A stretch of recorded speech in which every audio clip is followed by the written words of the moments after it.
নমস্কার বন্ধুরা, নীলা রান্নাঘরে আপনাদের সবাইকে অনেক অনেক স্বাগত জানাই। আশা করি সবাই খুব ভালো আছেন ও সুস্থ আছেন। তো চলে এসেছি আজকে আপনাদের সামনে আরও একটি নতুন রেসিপি নিয়ে। তো আমি আজকে আপনাদের বানিয়ে দেখাবো ব্রকলি। তো ব্রকলিতে আছে কিন্তু প্রচুর পরিমাণ পুষ্টি ও ভিটামিন। তো আমরা অনেকেই আছি এই ব্রকলি খেতে চাই না। তো আমি আজকে আপনাদের সামনে যেভাবে এই ব্রকলি রান্না বানিয়ে দেখাবো, তো ছোট থেকে বড় অনায়াসেই কিন্তু এই ব্রকলি খেয়ে নেবে। তো আসুন দেখে নেওয়া যাক আমার আজকের রেসিপি। তো দেখুন, ব্রকলি বানানোর জন্য এখানে আমি একটা মিডিয়াম সাইজের ব্রকলি নিয়ে নিয়েছি। তো ব্রকলি থেকে এখন ছোট ছোট করে ব্রকলিগুলো ছাড়িয়ে নিচ্ছি।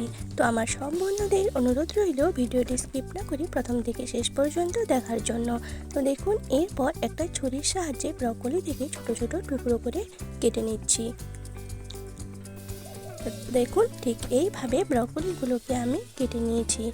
তো আমার চ্যানেলে যারা নতুন বন্ধু, যদি আমার ভিডিওটি ভালো লেগে থাকে তাহলে অবশ্যই আমার চ্যানেলটি সাবস্ক্রাইব করে পাশে থাকা বেল আইকনটি অন করে দেবেন, যাতে আমি কোনো ভিডিও ছাড়লে তার নোটিফিকেশান আপনাদের কাছে পৌঁছে যায়। তো দেখুন বন্ধুরা, ব্রকলির যে ডাঁটাটা আছে সেখান থেকেও কিছুটা নরম অংশ আমি কেটে নিয়েছি।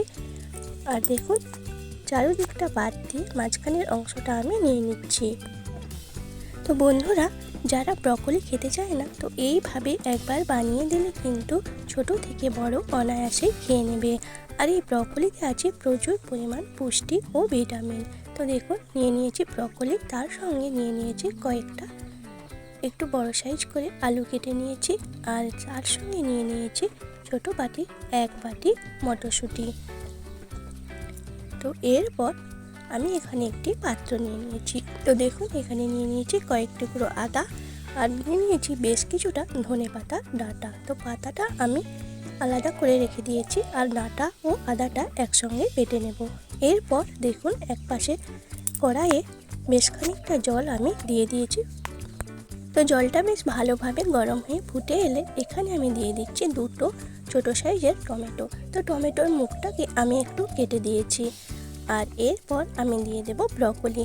তো ব্রকলিগুলোকে আমি এখানে প্রায় 2 মিনিট মতো একটু জলের মধ্যে দিয়ে ভাপিয়ে নেব। তো বন্ধুরা, ব্রকলিগুলো যদি একটু ভাপিয়ে রান্না করা হয় তাহলে কিন্তু এটা খেতে খুবই ভালো লাগে। আর ব্রকলির মধ্যে কিন্তু বিভিন্ন রকম পোকামাকড় থাকতে পারে, তাই এইভাবে নুন ও গরম জলের মধ্যে দিয়ে কিছুটা ভাপিয়ে নিলে সেগুলো কিন্তু পরিষ্কার হয়ে যায়। তো দেখুন, এরপর এখানে দিয়ে দিচ্ছি 1/2 টেবিল চামচ লবণ। তো সব কিছু ভালোভাবে মিশিয়ে নিয়ে এখন প্রায় এগুলোকে 2 মিনিট মতো আমি রান্না করে নেব। তো দেখুন, ভালোভাবেই মিশিয়ে নিয়েছি। আর এখানে দেখুন, ব্রকলিগুলো ভালোভাবে 2 মিনিট মতো রান্না করে নিচ্ছি।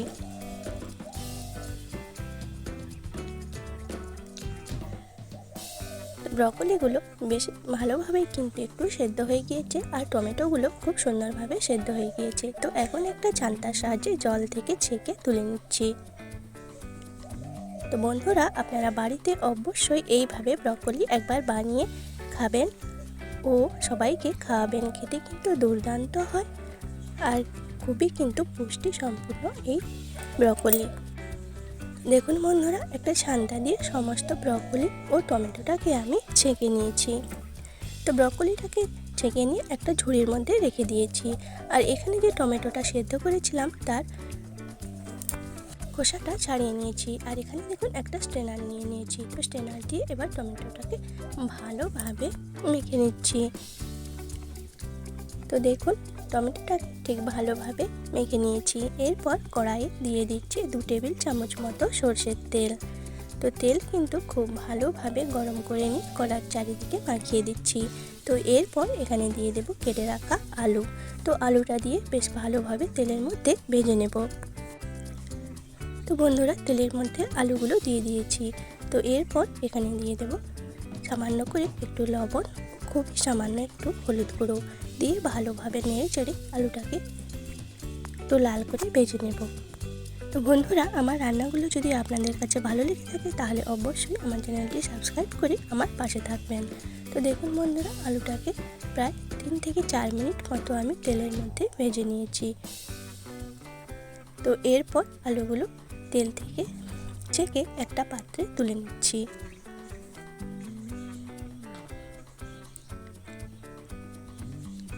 তো আলুগুলো একটা পাত্রে তুলে নিয়েছি। তো এরপর ব্রকলিগুলো আমি তেলের মধ্যে দিয়ে সামান্য একটু ওই প্রায় 2 মিনিট মতো ভেজে নেব। তো আপনারা যদি ব্রকলিগুলো না ভাজতে চান তো তাও না ভাজতে পারেন, এমনি রান্না করতে পারেন। তো আমি এখানে অল্প একটু ভেজে নিচ্ছি। তো দেখুন ব্রকলিগুলো দিয়ে ভালোভাবে তেলের মধ্যে নেড়ে চেড়ে ভেজে নিচ্ছি।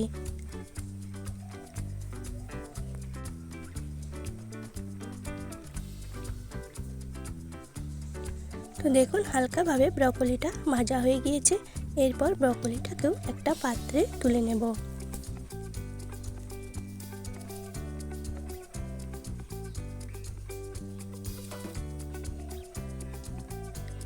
তো সমস্ত ব্রকলিগুলো তুলে নিয়েছি। ওই কড়াইয়ের মধ্যে দিয়ে দিচ্ছি আরও 1 টেবিল চামচ মতো সরষের তেল। এবারে ফোড়নে দিয়ে দিয়েছি একটা এলাচ ও 2টো শুকনো লঙ্কা আর কিছুটা দারচিনি। তো দিয়ে ভালোভাবে ফোড়নটাকে কয়েক সেকেন্ড ভেজে নেব। এরপর এখানে অ্যাড করে দিচ্ছি 1/2 টেবিল চামচ জিরে।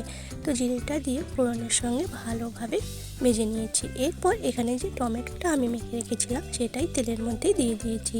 তো বন্ধুরা এই রেসিপিতে টমেটোটা গ্রেট করে বা এইভাবে সেদ্ধ করে আপনাদের কাছে যদি মিক্সি থাকে তো পেস্ট করে নিতে পারেন। তো সেভাবে রান্না করলে কিন্তু খুবই সুন্দর লাগে।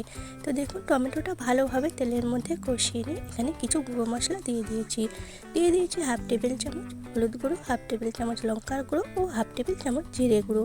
তো সমস্ত গুঁড়ো মশলাগুলো দিয়ে ভালোভাবে কষিয়ে নিচ্ছি। ভালোভাবে কষিয়ে নিয়ে এখানে যে আদা ও ধনেপাতার ডাঁটাটা আমি একসঙ্গে বেটে রেখেছিলাম সেটাই এর মধ্যে অ্যাড করে দিচ্ছি। তো আদা ও ধনেপাতাটা দিয়েও ভালোভাবে মশলার সঙ্গে কষিয়ে নিতে হবে। তো যতক্ষণ না মশলা থেকে কাঁচা গন্ধ চলে যায়। তো বন্ধুরা এইভাবে আপনারা একবার অবশ্যই বাড়িতে রান্না করে দেখবেন, খেতে কিন্তু দারুণ টেস্টি হয়। তো দেখুন সমস্ত মশলাগুলোকে ভালোভাবে কষিয়ে নিয়েছি। তো এরপর এখানে দিয়ে দেব ভেজে রাখা আলু। তো বন্ধুরা আমি কিন্তু এই রেসিপিটা নিরামিষভাবেই করছি।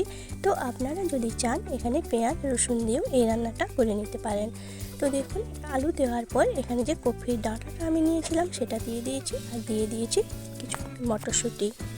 এইবার সমস্ত কিছুকে ভালোভাবে 3 থেকে 4 মিনিট মতো কষিয়ে নিচ্ছি।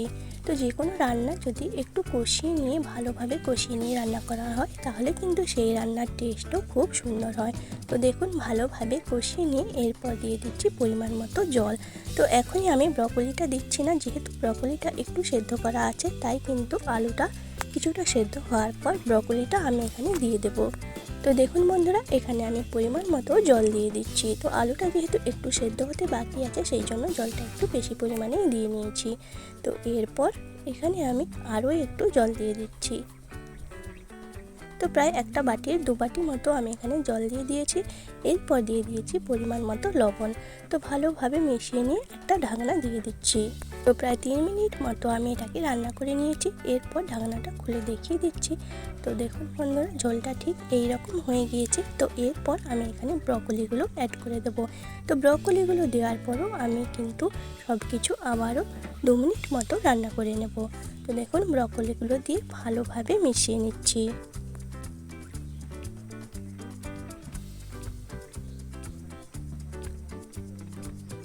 তো দেখুন বন্ধুরা ব্রকলিগুলো দিয়ে ভালোভাবে মিশিয়ে নিচ্ছি। আবারও আমি একটা ঢাকনা দিয়ে দিচ্ছি। তো ঢাকনাটা দিয়ে আরও প্রায় 2 মিনিট মতো আমি রান্না করে নিয়েছি। তো দেখুন এখন আমার আলু কিন্তু খুব সুন্দরভাবেই সেদ্ধ হয়ে গিয়েছে আর ব্রকলিগুলো তো সেদ্ধ হয়েই গিয়েছে। তো রান্নাটা কিন্তু আমার প্রায় হয়ে এসেছে।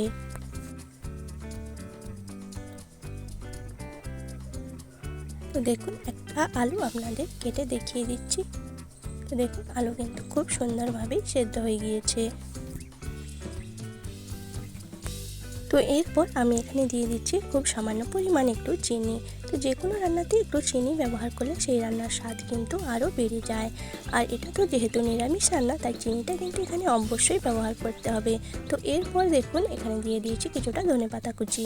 তো যে ধনেপাতার ডাঁটাগুলো আমি বেটে রেখে দিয়েছিলাম তো তারই পাতাগুলো এখানে আমি দিয়ে দিয়েছি। তো দিয়ে ভালোভাবে মিশিয়ে নিচ্ছি। তো আবারও একটা ঢাকনা দিয়ে আমি প্রায় 1 মিনিট মতো সবগুলোকে রান্না করে নেব। তো তো দেখুন বন্ধুরা, প্রায় 1 মিনিট মতো লো টু মিডিয়াম আঁচে আমি রান্না করে নিয়েছি। তো এরপর এখানে দিয়ে দিচ্ছি বেশ কিছুটা গরম মশলার গুঁড়ো আর দিয়ে দিচ্ছি সামান্য একটু ঘি। তো যেহেতু নিরামিষ রান্না তাই আমি এখানে একটু ঘিয়ের ব্যবহার করছি। তো এতে করে কিন্তু এর স্বাদটা আরও দুর্দান্ত হয়। তো বন্ধুরা, আমাদের ব্রকলির রেসিপি কিন্তু একদমই রেডি। তো ভাত, রুটি, পরোটা যে কোনো কিছুর সাথেই কিন্তু খুব সুন্দরভাবে খাওয়া যেতে পারে। তো কেমন লাগলো আমার এই আজকের রেসিপিটি অবশ্যই কমেন্টে জানাবেন। তো দেখুন বন্ধুরা, সব কিছুকে ভালোভাবে মিশিয়ে নিয়েছি। তো এরপর গ্যাসের ফ্লেম অফ করে স্ট্যান্ডিং টাইমে আমি প্রায় 5 মিনিট মতো রেখে দেব। তো দেখুন বন্ধুরা, 5 মিনিট হয়ে গিয়েছে আর দেখেই বুঝতে পারছেন যে রান্নাটা কতটা টেস্টি আর কতটা লোভনীয় হয়েছে। তো এখন একটা পাত্রে আপনাদের সার্ভ করে দেখিয়ে দিচ্ছি। তো বন্ধুরা, অবশ্যই আপনারা এইভাবে একবার বাড়িতে বানিয়ে খাবেন ও সবাইকে খাওয়াবেন। খেতে কিন্তু দারুণ টেস্টি ও লোভনীয় হয়। তো কেমন লাগলো আমার এই আজকের রেসিপিটি অবশ্যই কমেন্টে জানাবেন। ভালো লাগলে একটি লাইক করে চ্যানেলটি শেয়ার করে দেবেন। আর এরকম নিত্য নতুন রেসিপি পেতে অবশ্যই আমার চ্যানেলটি সাবস্ক্রাইব করে পাশে থাকা বেল আইকনটি অন করে দেবেন, যাতে আমি কোনো ভিডিও ছাড়লে তার নোটিফিকেশান আপনাদের কাছে পৌঁছে যায়। তো সবাই ভালো থাকবেন, সুস্থ থাকবেন। আজকের মতো এই পর্যন্ত। চলে আসবো আরও কোনো নতুন রেসিপি নিয়ে। সম্পূর্ণ ভিডিওটি দেখার জন্য অনেক অনেক ধন্যবাদ।